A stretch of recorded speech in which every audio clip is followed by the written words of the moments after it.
My husband left our kids home alone, but denies it, even after footage showed a woman. This story is very meaningful. Everyone should hear it. Listen to Brian tell the story. Sakayiwam. Turning, I don't know when it happened exactly. The moment when the trust I had in my husband completely shattered. Maybe it was when I first realized he had lied to my face, looking me in the eyes and pretending nothing had happened. Or maybe it was when I saw the footage with my own eyes. Proof of his betrayal, proof that he had abandoned our children while lying to me over and over. But perhaps the truth is, the cracks had been forming for a long time. I'm 31 years old. I've been married to my husband for 7 years and we have 2 children together, a 5-year-old son and a 9-month-old baby girl. I always thought we had a solid marriage. Not perfect, of course, but strong enough. We had our problems, but what couple doesn't? We were supposed to be partners, parents together. I never imagined he could do something like this. The day it all came apart started like any other. I had an event to attend for the nonprofit organization where I serve on the board of directors. It was important, something I had committed to months in advance. My husband knew this. We had talked about it. He had agreed to stay home with the kids. Don't worry. Babe, I got it, he had said that morning, smiling at me over his coffee. I remember kissing my baby girl on the forehead, hugging my son, and grabbing my purse before heading out. I had no reason to suspect anything was wrong. But then, hours later, my phone rang. It was my mother. Honey, she said, her voice laced with something I couldn't quite place at first.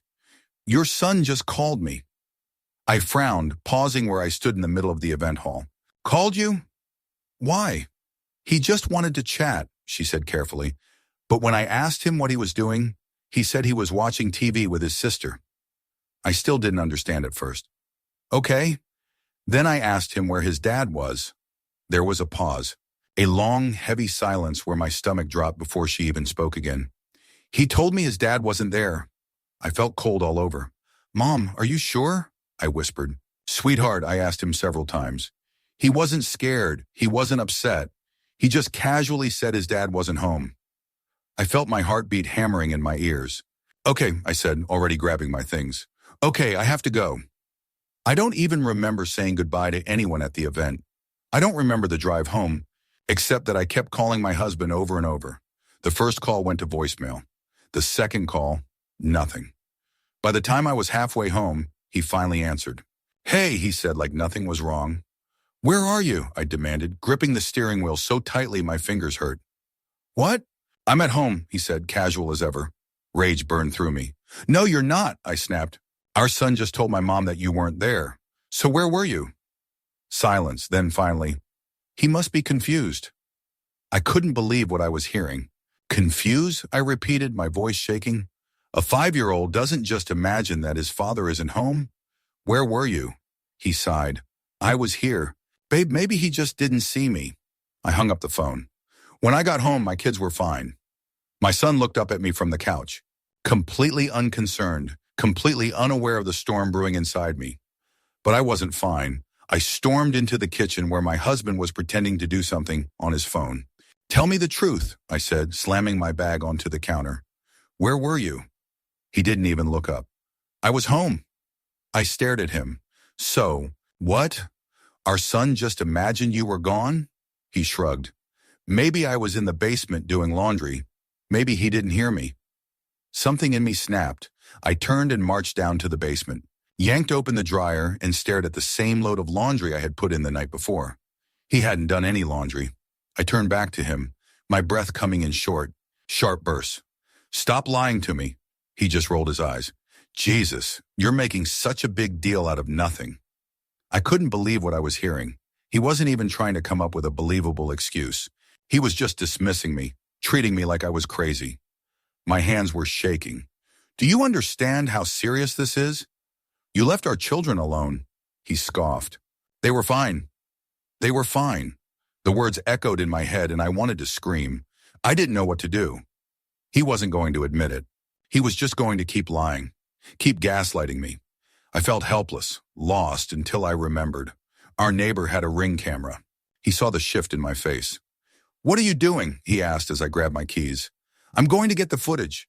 His face darkened. Oh, come on. Don't make this into something bigger than it is. But I was already out the door. Our neighbor was more than happy to help. Within minutes, he sent me the footage. And when I saw the blue car pull into our driveway, saw the blonde woman get out, saw her walk toward our backyard, I felt my entire world shift. She was there for exactly 23 minutes. 23 minutes where my husband wasn't inside the house. 23 minutes where my children were completely alone.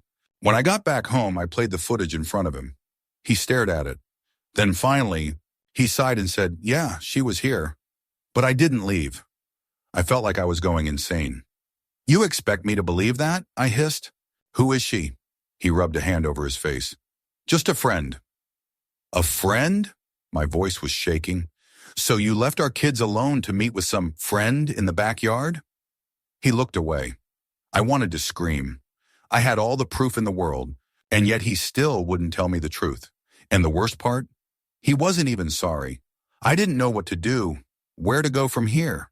All I knew was that the man standing in front of me, the man I had trusted, the man I had children with, he wasn't who I thought he was, and I had to decide what came next. I didn't sleep that night.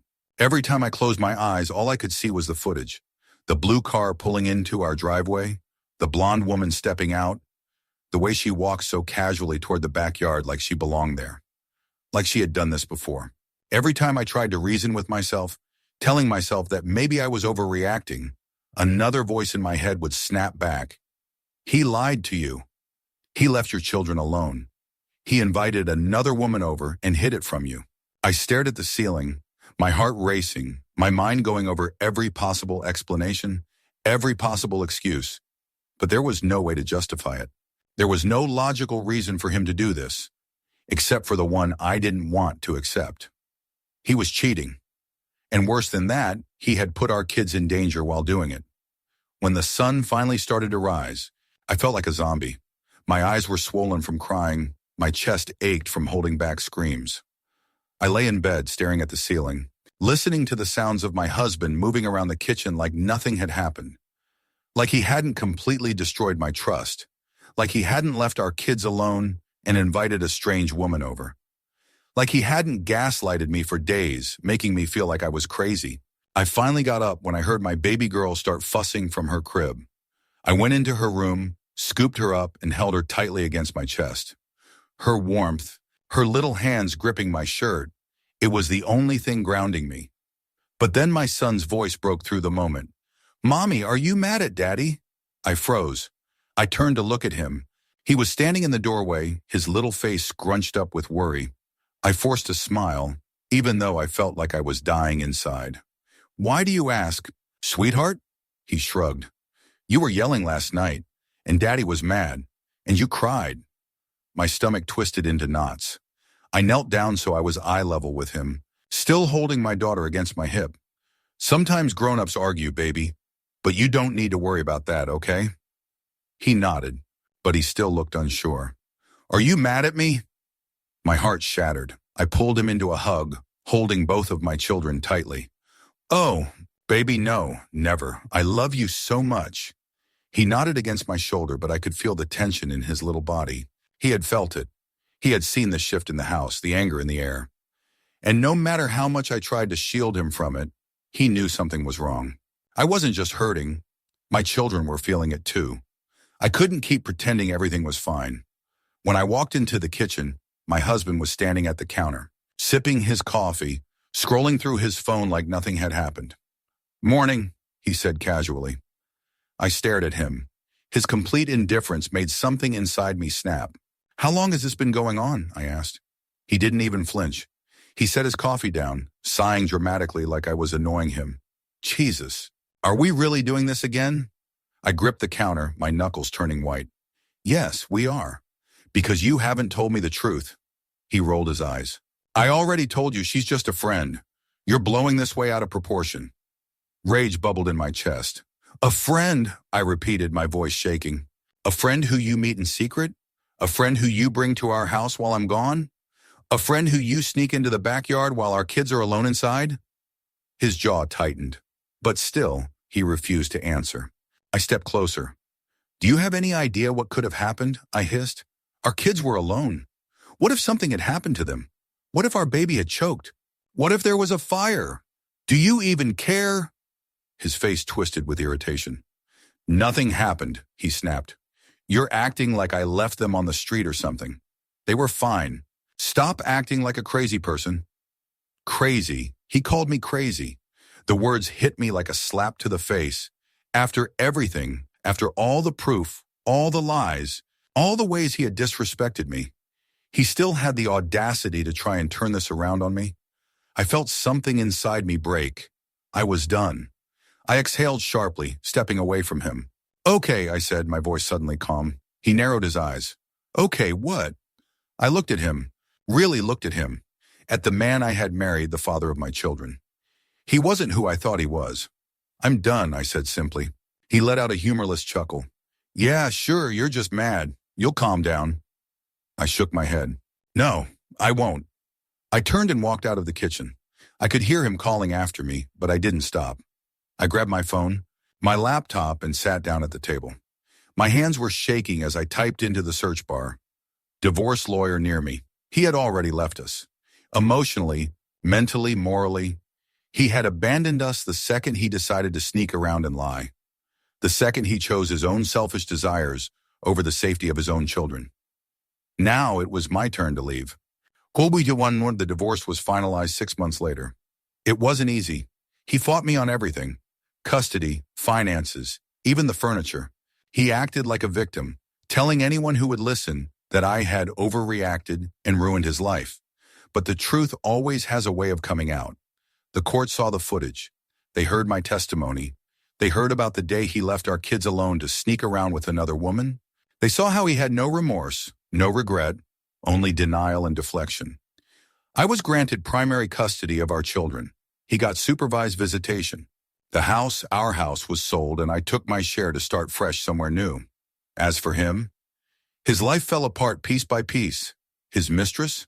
She was gone before the ink on the divorce papers dried.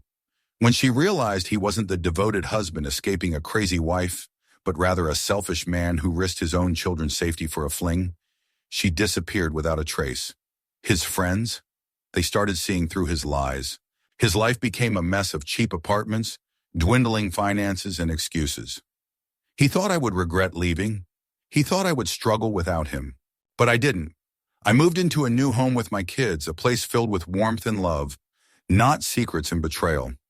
I found myself again, piece by piece, building a life where I wasn't walking on eggshells, questioning my own reality, waiting for the next lie.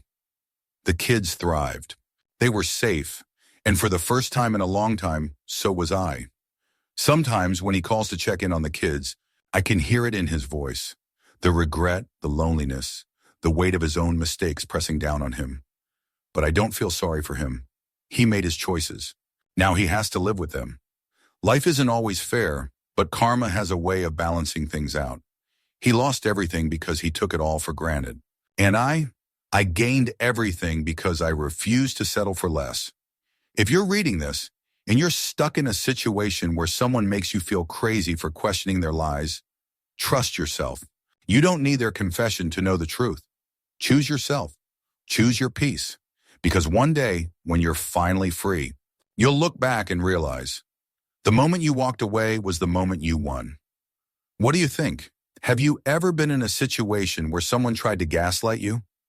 Tell me in the comments. I'd love to hear your thoughts. And if you haven't subscribed yet, hit that button. There's more to come.